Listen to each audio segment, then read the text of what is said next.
Fondo de Previsión Social del Colegio de Ingenieros de Venezuela presenta. RCR presenta a María Alejandra Trujillo en Palabras más, palabras menos. Palabras más, palabras menos.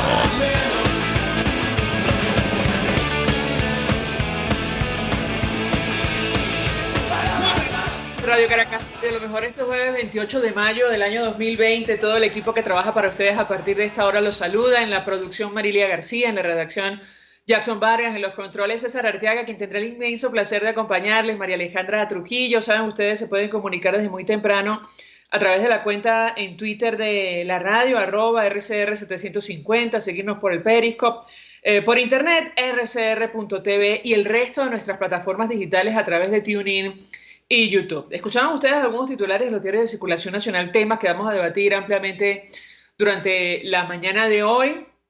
Parece un hecho el ajuste de los precios de la gasolina en nuestro país. Habrá que ver en qué términos. En todo caso, Nicolás Maduro decía que la gasolina que trajimos la pagamos en dólares y así debemos cobrarla. No deja claro si la va a cobrar en divisa extranjera. Recordar que el salario mínimo en nuestro país es de $2 y eso es lo que cuesta hoy día un litro de combustible en Venezuela. Bueno, así lo cobran las autoridades que administran las estaciones de servicio. Ahora mismo, el Nicolás Maduro, dice la nota Universal, indicó este 27 de mayo durante la cadena de radio y televisión que ha llegado el momento del avance, regularizar, normalizar, resolver el tema del combustible. La pregunta que nos hacíamos ayer cuando leíamos la nota es si también se la van a cobrar a Cuba o la vamos a seguir entregando gratis. Una situación evidentemente que no se justifica en las actuales circunstancias. Nunca se ha justificado, menos aún en esta coyuntura. Sobre el avance del coronavirus, ayer se confirmaron 34 nuevos casos en nuestro país. Decía el presidente de la Constituyente Comunal que era irresponsable el informe de Human Rights Watch y de la Universidad Johns Hopkins por las estimaciones de la pandemia en Venezuela. Lo cierto es que estas instituciones vienen a decir lo que ya dijo en noviembre el subsecretario adjunto de Naciones Unidas que visitó nuestro país con autorización del régimen venezolano. Él aseguró en ese momento que el sistema de salud de Venezuela estaba al borde del colapso. Él tuvo la posibilidad de verlo con sus propios ojos. Al respecto no se dijo absolutamente nada y hoy que estamos en medio de la pandemia, bueno, parece que no quieren reconocer esa realidad, lo cual llama poderosamente la atención porque ayer surgió información según la cual un funcionario de Nicolás Maduro, director del Banco Central que ellos controlan, decía que había acordado con Naciones Unidas que ellos administraran el oro que le pertenece a todos los venezolanos y que está en el Banco de Inglaterra. Y me refiero concretamente a Calixto Ortega en una nota que publicaba la agencia de noticias Reuters. Y lo que nos llama personalmente la atención, y habrá que ver, bueno, si esto lo avalan o no, en el equipo de Nicolás Maduro, lo decimos con ironía, evidentemente no dirán absolutamente nada, pero el señor Ortega decía, bueno, acordamos con el programa de Naciones Unidas que recibieran ellos los fondos directamente. No es mi palabra, esto está entre comillas, no es que estoy diciendo que voy a comprar alimentos, medicinas, equipos médicos. Son las Naciones Unidas quienes lo están diciendo y ellos no se van a prestar a nada oscuro, que no sea neutral, independiente. Bueno, evidentemente la pregunta que nos hacíamos es, entonces reconocen que no generan ninguna confianza y que en sus manos esos recursos se prestarían para asuntos oscuros y nada independientes. Bueno, lo cierto es que la embajadora designada por la Asamblea Nacional en Reino Unido, Vanessa Neumann, con quien conversamos en este espacio, decía en su cuenta en Twitter que la información era falsa, que el Banco de Inglaterra no reconoce a Nicolás Maduro y por lo tanto, bueno, esos fondos no se van a entregar de esa manera. Ella informaba sobre una reunión que va a tener con las autoridades del Banco de Inglaterra el día de hoy, pero en todo caso llama posiblemente la atención, insistimos, que ellos mismos reconozcan que no generan ninguna confianza y que en sus manos esos recursos no sabemos dónde podrían terminar. Es muy lamentable, decía ella, que Reuters haya difundido información errada sobre la disposición del oro venezolano en el Banco de Inglaterra. El banco no reconoce la legitimidad del Banco Central de Maduro, por eso rechazaron la demanda e insistieron en una audiencia mañana con nosotros, eso es hoy. No solo que la dictadura no pudo proseguir con su caso, pero tampoco hay acuerdo con el Programa de Naciones Unidas para el Desarrollo, PNUD, sobre el uso del oro en Inglaterra, ni para atender la crisis sanitaria en Venezuela, que haya sido aceptada por el Banco de Inglaterra. Y otra de las noticias más destacadas, ayer más comentadas en redes sociales, sin duda tiene que ver con, y ya vamos a hablar con nuestro primer invitado, con esta investigación que supuestamente está realizando Estados Unidos, que apunta al poder detrás de Maduro, así titulaba Reuters, la primera dama. Hace 4 años, dice la nota, una figura poco importante en el liderazgo venezolano fue arrestada en Colombia y extraditada a Estados Unidos para enfrentar cargos por narcotráfico. Demostró ser una importante captura.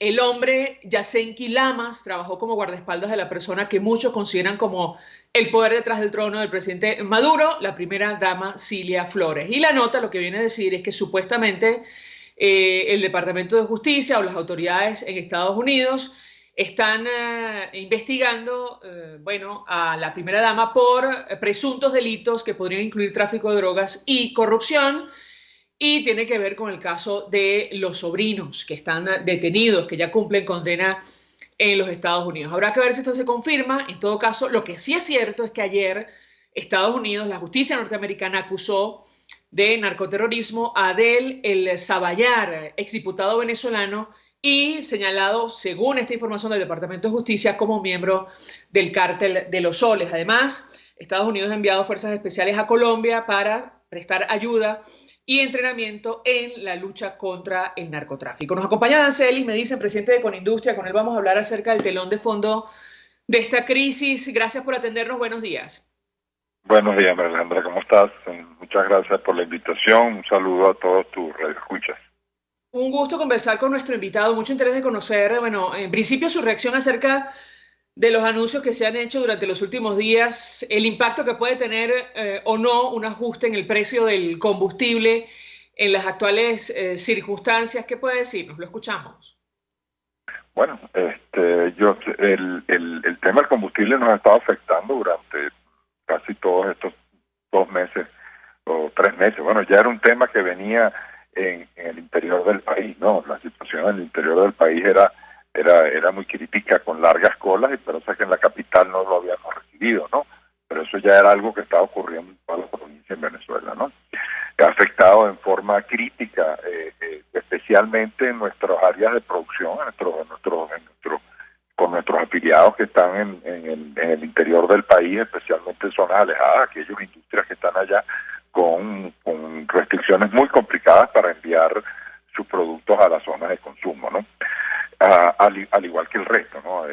Pero esto se ha ido agravando con el tiempo. Ahora bien, yo, como siempre nosotros hemos dicho, ¿no? El producto más caro es el que no se consigue, ¿no? El tema de los combustibles es un tema que se ha tenido que ajustar desde hace tiempo. Yo creo que si el precio de los combustibles se hubiera ajustado en forma paulatina desde hace mucho tiempo y no haber dejado eso como una medida populista en la cual el precio de los combustibles estaba regulado de forma absurda, no siquiera regulado, era un producto que se regalaba, estamos hoy en día pagando las consecuencias de no haber ajustado esos productos, ¿no? Esperemos que se haga un ajuste, pero más allá lo que más sí esperamos que haya el combustible, ¿no? No es solo que se haga el ajuste para que siga habiendo escasez, sino que haya el combustible, ¿no? Así que nosotros hacemos un llamado de urgencia a que se busquen las soluciones inmediatas a la escasez de combustible, a la escasez de gasolina, pero principalmente, oye, el tema, a mí me da mucha vergüenza que un país como Venezuela, que ya va a cumplir dentro de poco, dentro de unos años va a cumplir 100 años de cultura exportadora de combustible, de cultura exportadora de petróleo y de gran productor de combustible, teniendo las refinerías más grandes del mundo, que ahora lo que estemos dependiendo de unos barcos, ¿no?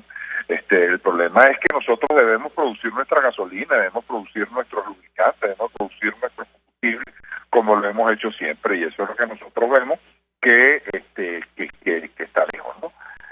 Yo Yo creo que hay que pasar por un proceso de transformación de la industria petrolera a un modelo distinto, ¿no? Un modelo de participación del sector privado, como se hizo, María. Tú te recuerdas en el año 98 la experiencia de la apertura del sector petrolero y el sector de distribución de combustible fue muy buena. ¿Te recuerdas esas bombas tan maravillosas que teníamos con unos servicios integrados fantásticos en manos de estas grandes compañías internacionales, pues que fueron comprando las bombas y las fueron modernizando para que al final el consumidor tuviera servicio? ¿Aló? Claro, lo que pasa es que, si me permite, nada hace usted teniendo unas bombas espectaculares sin gasolina. ¿Aló? Se me fue la Sí, comunicación. Adán Celis, ¿me escucha? ¿Me Te escucha oigo, usted? te oigo. Si tenemos problemas con Aló, el aló, teléfono. sí, No, sí, te copio. le decía a propósito de su comentario que nada hace usted con bombas maravillosas sin gasolina. El problema al final tiene que ver con la situación de Petróleos de Venezuela y las refinerías en nuestro país, ¿no cree usted? No, absolutamente. Como te digo, es a un esquema de apertura, un esquema de que estas empresas se haga un proceso de alguna forma de privatización de muchos sectores para poder recuperar nuestros centros de refinación, nuestros centros de distribución de combustible, etcétera, etcétera, ¿no?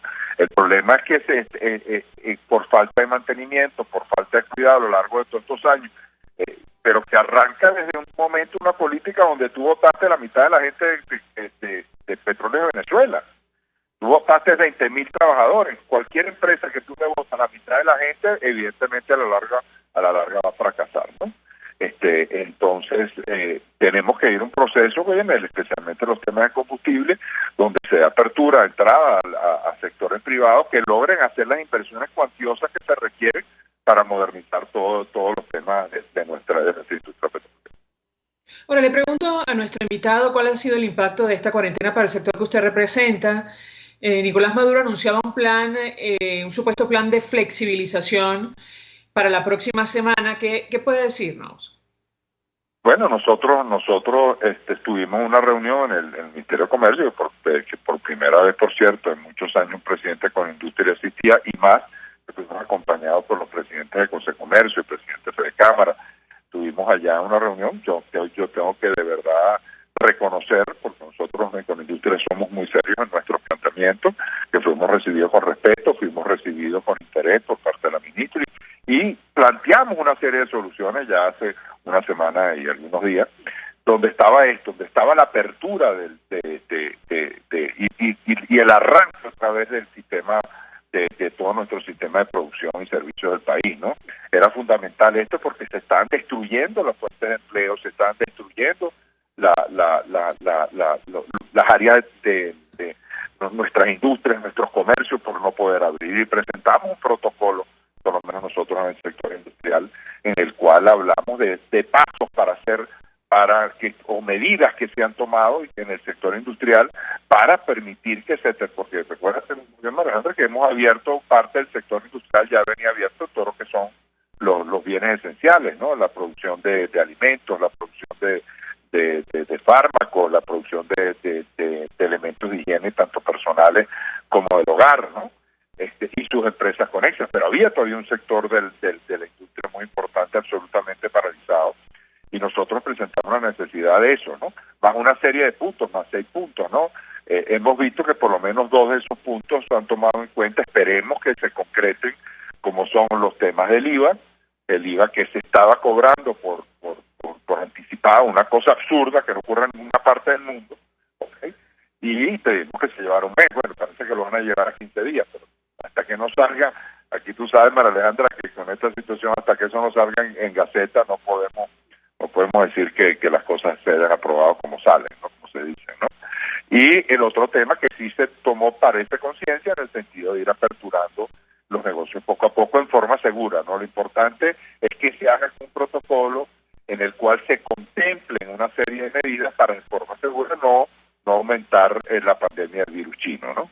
Entonces, eso se ha tomado en cuenta, pero para de verdad entrar a un proceso de reactivación de todo el aparato productivo en forma forma constante, que vayamos a por lo menos un sistema otra vez vigoroso de producción, de donde se generen empleos, donde se generen productos, donde se genera, tiene que pasar muchas otras cosas, como nosotros dijimos, ¿no? Tiene que estar un proceso de generación de confianza. Y esa palabrita confianza que se dice muy rápido, María Alejandra, requiere de muchas cosas para que pasen por ahí, ¿no? Por ejemplo, como derogar una cantidad de leyes, como vimos nosotros en esta reunión, que ni siquiera se aplique, por esa ley de costo, esa ley de precio justo, eso no se está aplicando. Ya la gente, María Alejandra, sabe que cada vez que le tratan de imponer unos controles de precios, al día siguiente los productos desaparecen y caen en manos del bachaqueo. Aquí lo que hay que hacer es incentivar inversiones, que venga producción para que haya competencia en la misma competencia en la que de alguna forma regule los productos, la competencia sana entre productores y distribuidores, ¿no? Eso es lo que hay que hacer y eso lo planteamos. También planteamos los temas del encaje legal.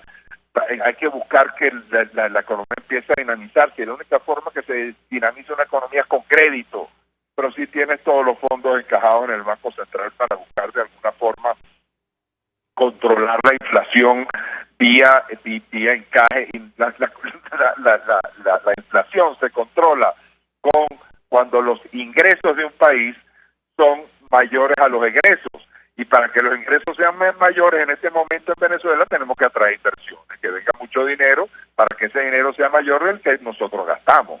Entonces, pero por lo menos a través del encaje legal, que se libere el encaje legal para que los bancos puedan prestar y así empezar a dinamizar la economía, se solicitó también a temas de aranceles y los temas de combustible. Pero evidentemente también pasa, si queremos ir apostando a futuro, a tener una Venezuela pujante, otra vez una Venezuela llena de oportunidades hacia los venezolanos, una Venezuela donde esto también tiene que pasar por una situación de un cambio político, pero no un cambio político de unos por otros, ¿no? Un cambio político estructural en la cual todos los sectores del país tienen que participar, todos los sectores del país tienen que verse reflejados en un gobierno, por ejemplo, de transición, donde estén rojos, amarillos, verdes, blancos, militares, donde estén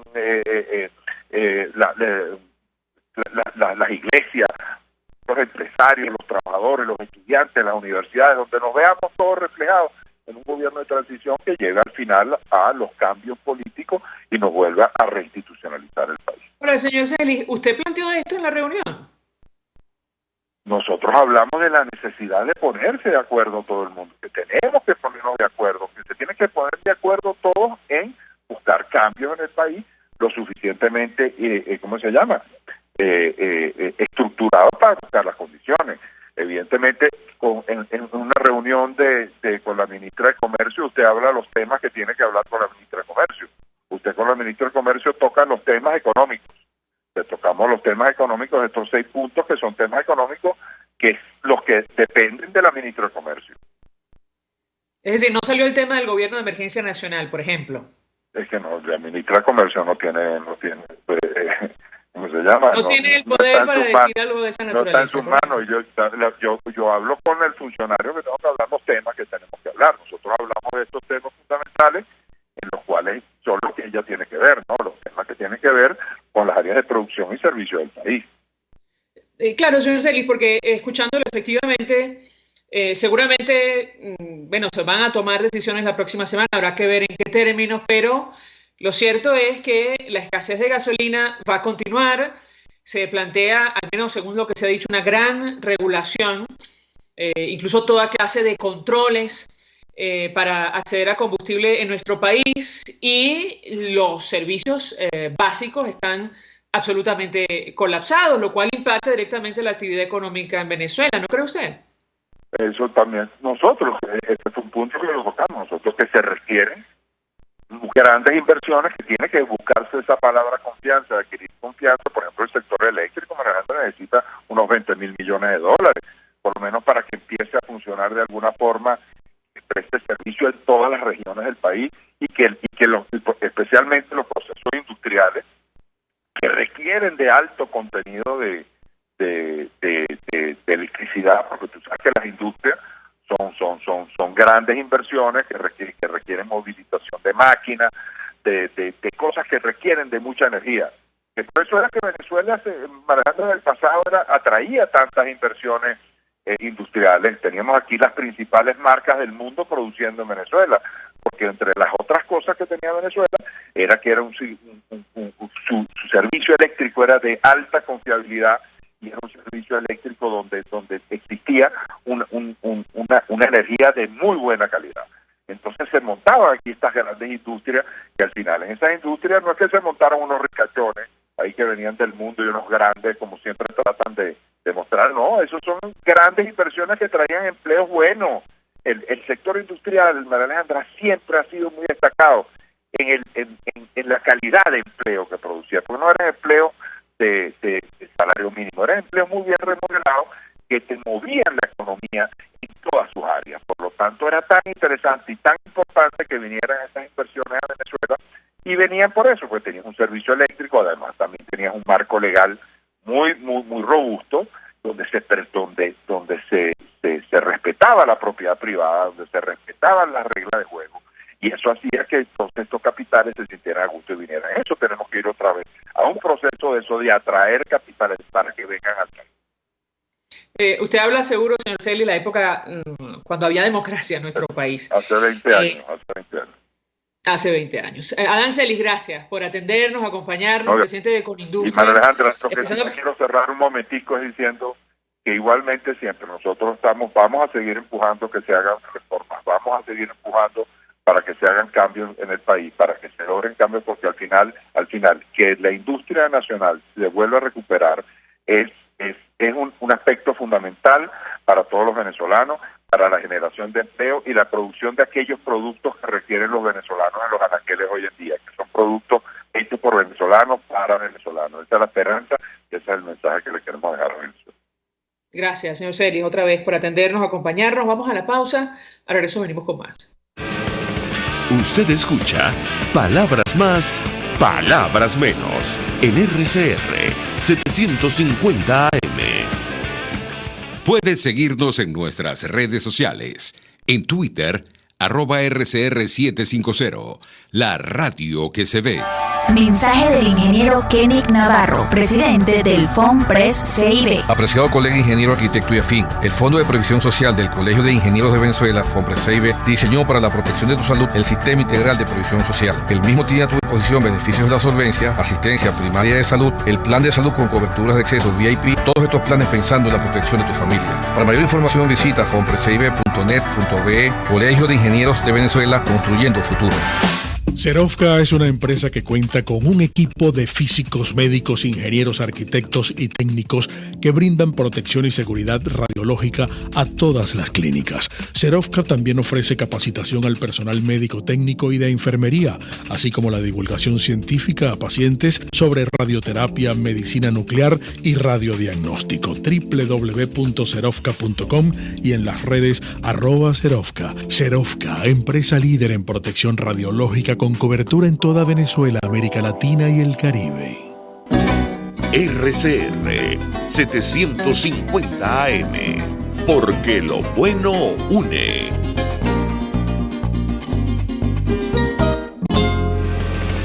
Todos las piensan, todos las escuchan y María Alejandra Trujillo te las dice. Palabras más, palabras menos. Continuamos, amigos, palabras más, palabras menos, y una vez más se anuncia el ajuste del precio del combustible en nuestro país. La razón, según decía Nicolás Maduro ayer, es que la gasolina la traen en dólares, se paga en dólares y así deben cobrarla en una nación como la nuestra, donde el salario mínimo y las pensiones equivale a $2 mensuales.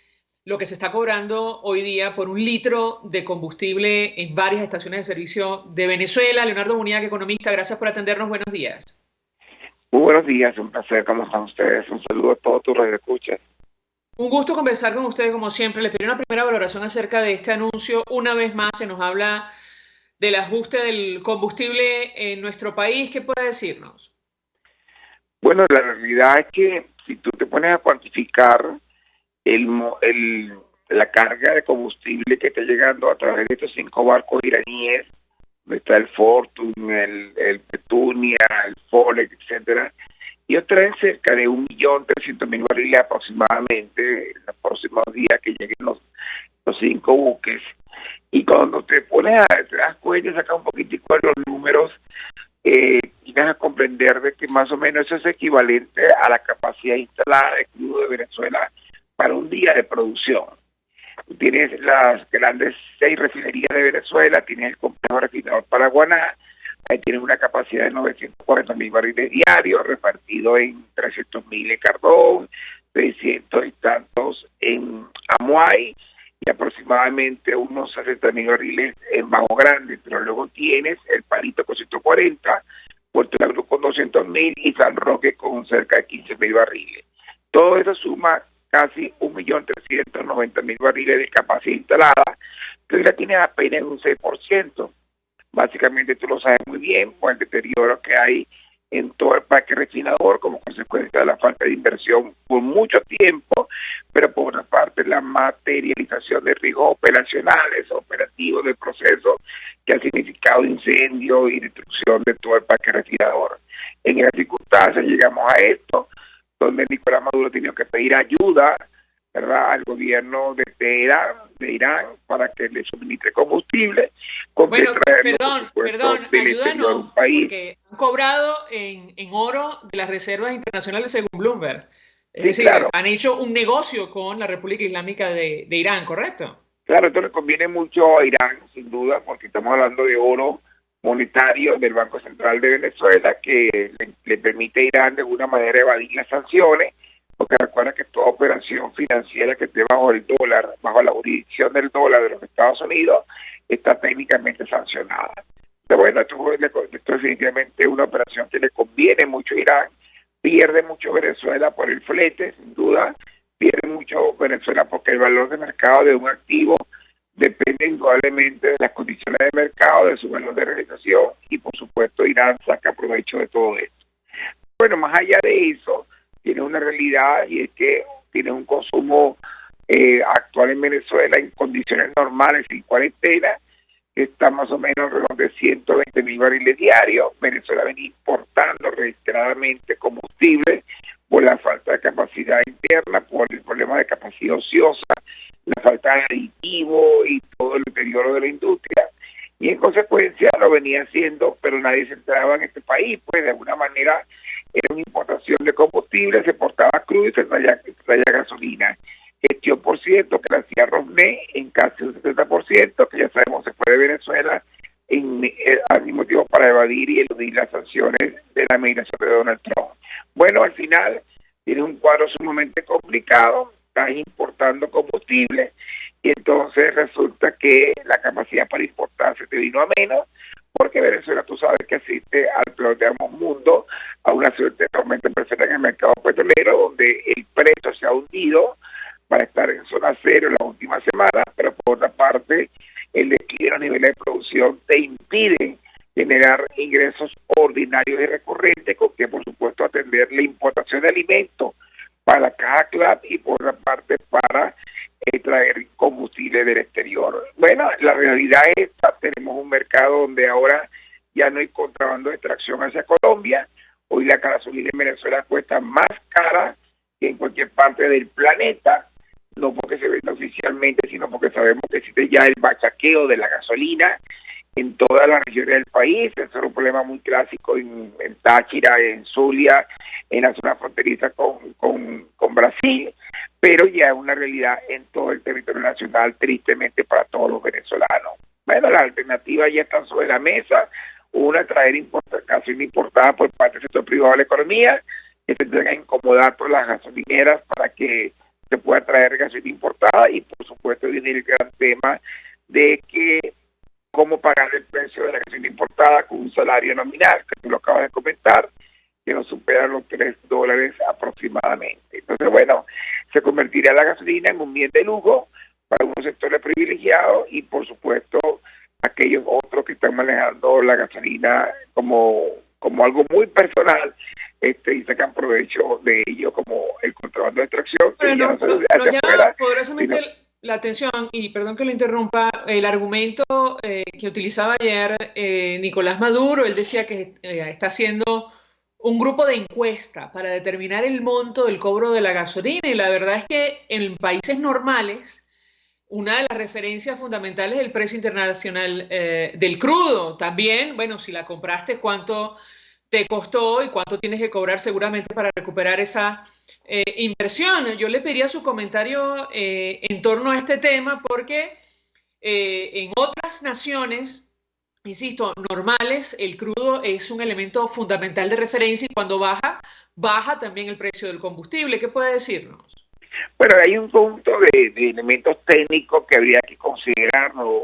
Tú tienes razón, no hay duda que se mueve el combustible con el comportamiento del precio del petróleo, pero hay factores fiscales que entran en la consideración, donde algunas veces tuve en República Dominicana que el precio de la gasolina cae y el dominicano pero el precio del crudo cae, pero el dominicano se queja de que la gasolina no baje en la misma proporción. Y eso obviamente porque el gobierno saca ventaja fiscal al imponer un impuesto a la gasolina, y obviamente para tener ingresos fiscales ordinarios y recurrentes. Pero bueno, más allá de la discusión es cómo tú dolarizas entonces el precio del combustible en Venezuela en un contexto de la economía se dolariza por el lado del gasto, pero no está dolarizada por el lado del ingreso. La realidad es que el gobierno casi no tiene alternativa, porque, María Alejandra, si te pones a analizar, al final de la película ya los venezolanos estamos pagando la gasolina en dólares. Todo aquel que ya tiene acceso al combustible o hace la cola de 4 a 5 días que no está garantizada que va a echar combustible, o tendrá entonces que pagar 4, 3, hasta $5 el litro en el mercado negro, un mercado de bachaqueo que ya es tradicional en el interior del país, pero que ya llegó a Caracas como una práctica no sana de ofertar y comprar combustible.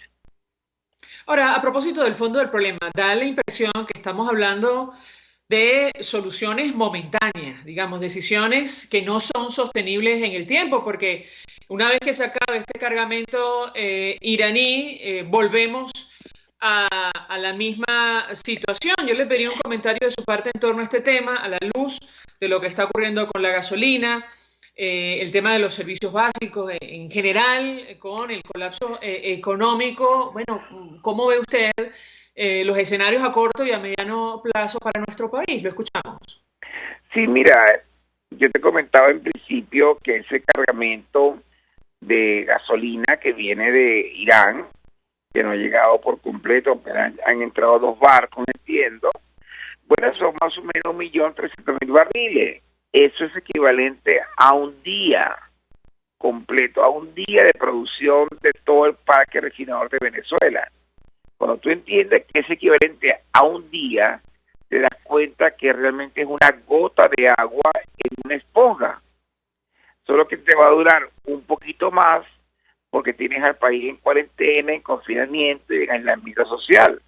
Entonces, hoy la demanda de combustible más o menos está cerca de unos 55.000 barriles porque estás en cuarentena. Pero la realidad es que si tú divides ese monto entre ese consumo interno, no te dura más de 23 días la gasolina. Vamos a suponer que restringes aún más el consumo y llegas a 30 días. Bueno, 30 días solamente te va a durar esos 5 tanqueros en cuarentena, en confinamiento, donde prácticamente nadie tendrá acceso a combustible, solamente el sector oficial. Entonces, la pregunta que uno se hace es, ¿cuánto tiempo más vas a tener la economía en confinamiento? Ya se cumplen prácticamente 3 meses de la cuarentena. Y por supuesto todos sabemos que cuando tú más quieras aplanar la curva de contagio para contener la propagación del COVID-19, del coronavirus, más se va a contraer la economía, porque más se rastrean las empresas que no producen, que no venden, que no cobran, y en consecuencia tienes un shock de oferta, se rompe la cadena de suministro, pero por otra parte tienes un shock de demanda porque la gente no tiene cómo comprar, y si sale no tiene dónde ir a adquirir bienes y servicios. En consecuencia, al final, tienes una realidad que es la siguiente: ¿cómo tú vas a reabrir la economía venezolana cuando no tienes luz eléctrica, no tienes agua potable y no tienes fundamentalmente combustible? ¿Cómo María Alejandra Trujillo lleva a su hijo al colegio y después va a la radio a trabajar, o Leonardo Bonet hace lo mismo con sus hijos y luego va a su oficina a trabajar? Cuando todos querramos hacer eso, que es reabrir la economía, encontraremos que no será posible porque no tenemos en gasolina. Pero por otra parte, ¿cómo se enciende al país? ¿Cómo se reactiva la actividad económica? ¿Cómo se reactiva la industria manufacturera sin electricidad? Entonces, de alguna manera, te lo digo al revés, para el gobierno es una realidad que no puede darse el lujo ni permitirse en este momento reabrir la economía porque no tiene luz eléctrica y no tiene combustible. Es una realidad que hay que resolver, cuyas respuestas no la tenemos a corto plazo.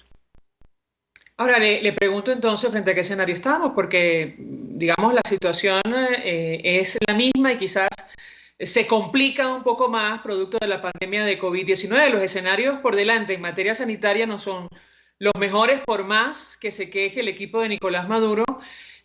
Cuando Human Rights Watch y la Universidad Johns Hopkins dicen que el sistema de salud venezolano está colapsado y, estamos frente a un escenario francamente complicado que requiere la atención internacional, eso va a tener un impacto sin duda en nuestra economía. ¿Qué puede decirnos al respecto? Sí, claro, te lo comentaba, hay una ecuación directa que es que cuando tú más quieras aplanar la curva de contagio para evitar el colapso del sistema de salud, tú tendrás más que cerrar la economía, aplicar más un fuerte confinamiento, cuarentena, con el objetivo de suprimir, ¿verdad? Vamos a llevar supresión de COVID. El problema es que en esa misma medida se te profundiza a nivel de contracción, a nivel de actividad económica, porque la economía está cerrada. Entonces, en esa misma medida, el gobierno deberá contar con capacidad económica, con holgura fiscal, con espacio fiscal, para poder entonces atenuar los impactos de la recesión. Ahí viene la parte interesante, que es que en el caso venezolano, el gobierno no tiene ninguna capacidad ni tiene instrumentos para hacerlo, porque asistes a una coyuntura particular, que es el hundimiento del mercado petrolero en un contexto de declive en tus niveles de producción. En otras palabras, es un cuadro sumamente complicado, porque las expectativas de crecimiento para este año que teníamos en enero era una contracción de 10%, pero que ahora, con toda seguridad, estimamos que estará entre 20 y 25 puntos, producto de COVID-19, pero también producto de la falta de combustible que paraliza al país. Así que tienes una situación, una coyuntura muy seria, muy grave, donde al final el impacto final va a ser en la exponenciación de los niveles de pobreza crítica y extrema. Y recuerda que buena parte de la economía informal, la economía subterránea, la economía de sombra, ya casi representa el 50% o más de la economía venezolana.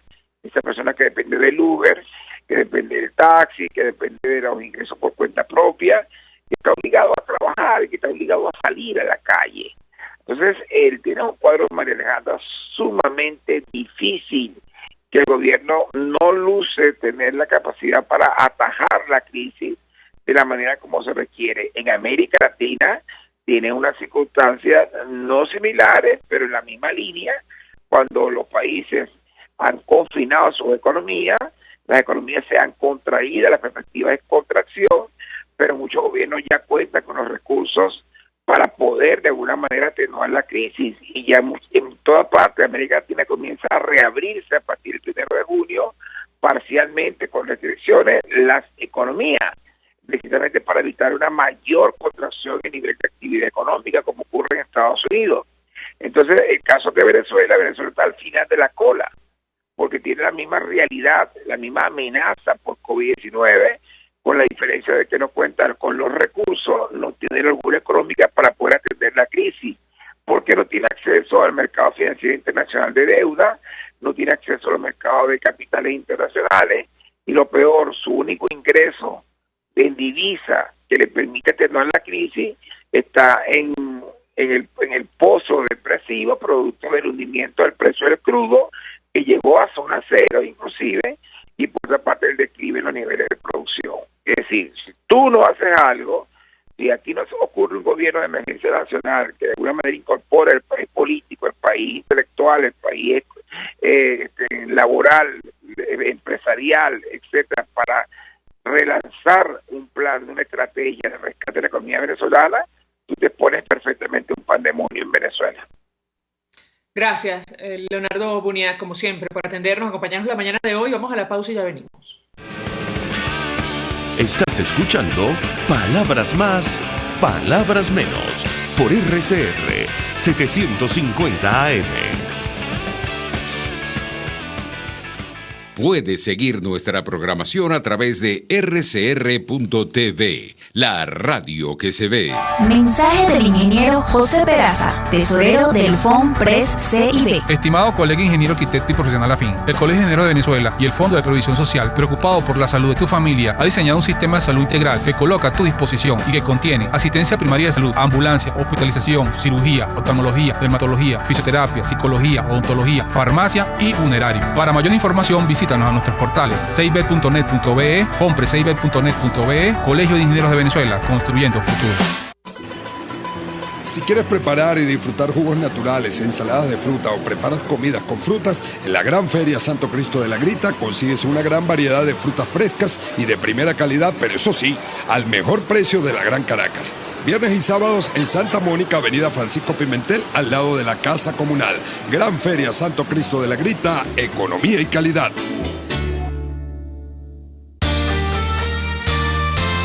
A mitad de tarde, disfrute de una amena tertulia, acompañada del análisis preciso del acontecer nacional e internacional. La Linterna, con Diego Bautista Urbaneja. Relájese al son de buena música, participe y forme parte de este espacio. La Linterna, de lunes a viernes, a partir de las 2 de la tarde, por RCR 750 AM. En RCR somos vanguardia. Toda la programación de tu RCR también la puedes seguir a través de la internet. Audio y video en tiempo real. Noticias y mucho más. No te pierdas ni un segundo de nuestra programación. No hay excusa ni cadena que valga para que dejes de escucharnos. Ingresa a rcr.tv, la radio que se ve. Ellos y que no saben nada. Y así nos va. El espacio donde se tocan los temas más candentes de interés político y nacional. Y así nos va. En este programa, la picardía y el humor inteligente son los protagonistas. Pura cabilla. Lara y Hernández descosen y revelan los secretos más oscuros del acontecer político. Y así nos va. De lunes a viernes a las 4 de la tarde. Por RCR 750 AM.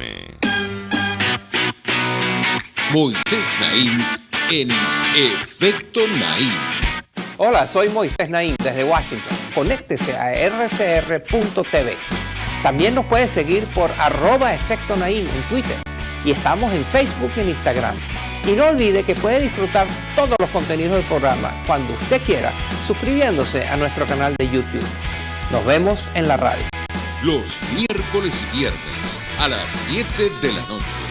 Solo por RCR 750 AM. Cuando hablamos de cifras, precios y balances, pensamos primero en nuestra situación económica. Pensamos en inflación, en escasez.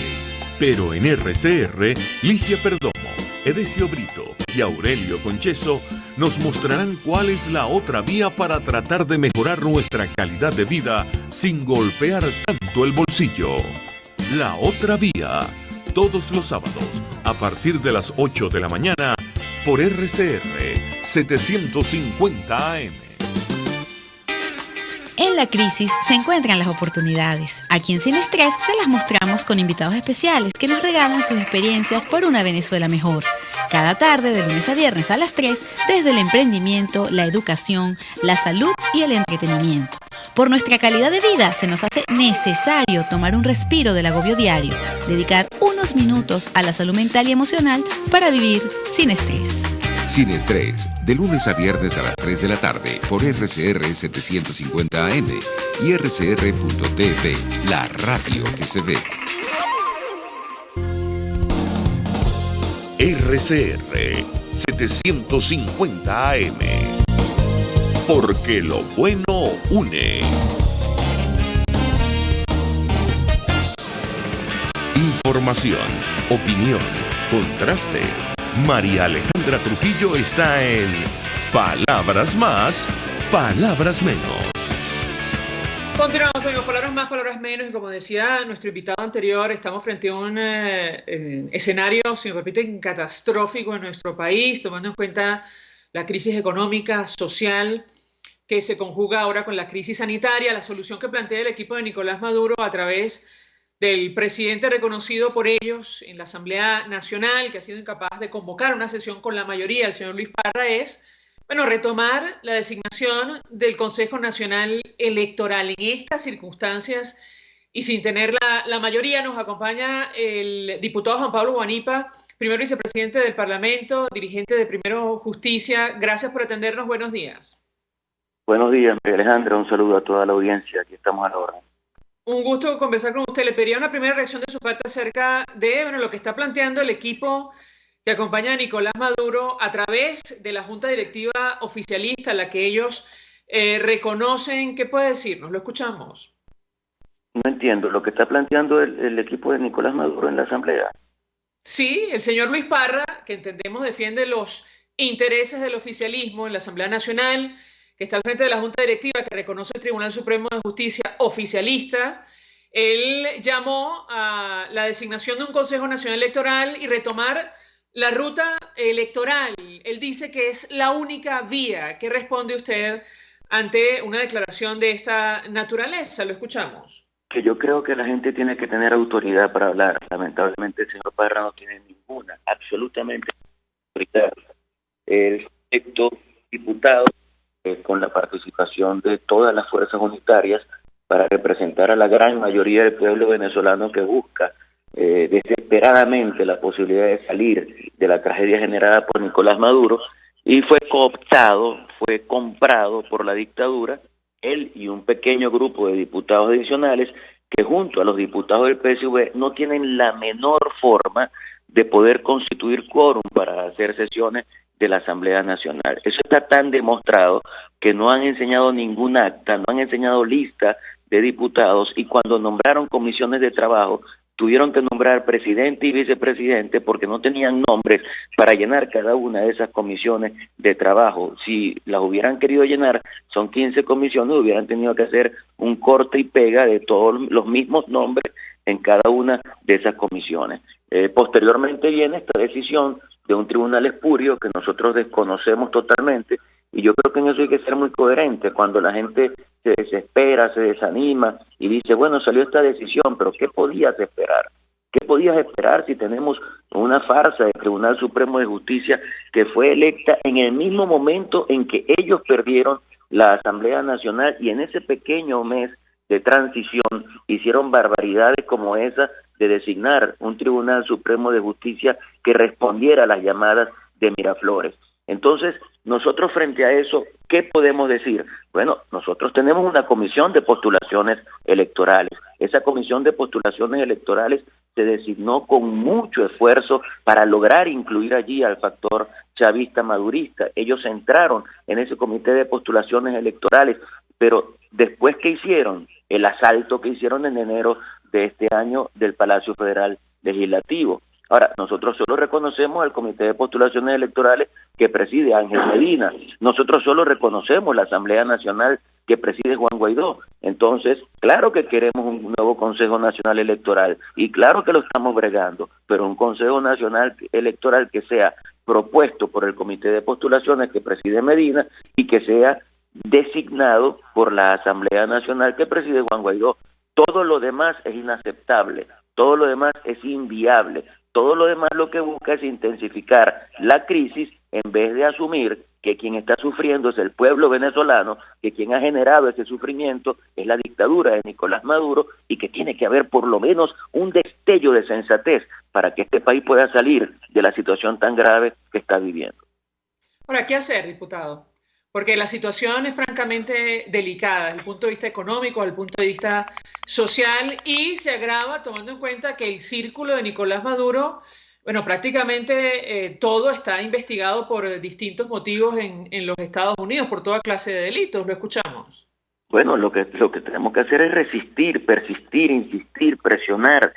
Nosotros tenemos una realidad que es dramática, que nos golpea todos los días. Es una realidad según la cual la gente no tiene ni siquiera cómo comer, que la obligan a quedarse en su casa sin darle absolutamente ninguna alternativa. Y te pongo un ejemplo. Hay un brote de coronavirus en el mercado de las pulgas.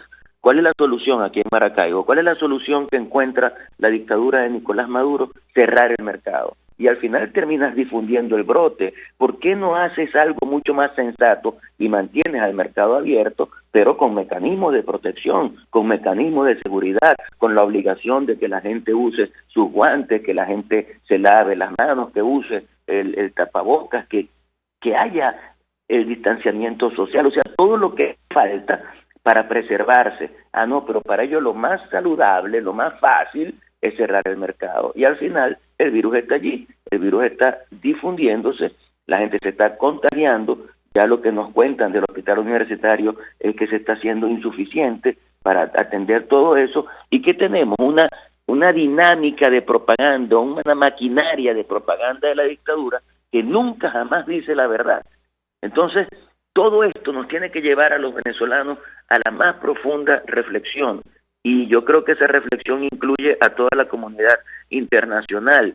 Frente a esto, el país tiene que terminar de alzarse, y evidentemente es un tema complejo, difícil, porque vive la crisis del coronavirus, vive la crisis de la alimentación, vive la crisis de la salud, vive la crisis de la educación, vive la crisis del transporte público, del agua, de la electricidad. Anoche se fue la electricidad 7 horas, pero también se fue el agua. Tenemos semanas sin agua en Maracaibo, y así está todo el sur y así está toda Venezuela. Entonces es una situación que nos asemeja a una especie de situación de guerra que tendremos que enfrentar saliendo a la calle. ¿Saliendo cómo? Bueno, con las previsiones para tratar de no contagiarnos, pero yo creo que tenemos que salir. Yo creo que ya las consignas no pueden ser ni quédate en casa, pero tampoco puede ser sal masivamente a la calle. Tiene que ser, vamos a salir, en mi caso estoy dispuesto a hacerlo, vamos a salir con algunas previsiones y vamos a acompañar a la gente en la tragedia que todos estamos viviendo. Y vamos a seguir empujando que haya la posibilidad de salir de Maduro y de iniciar un proceso de reconstrucción nacional.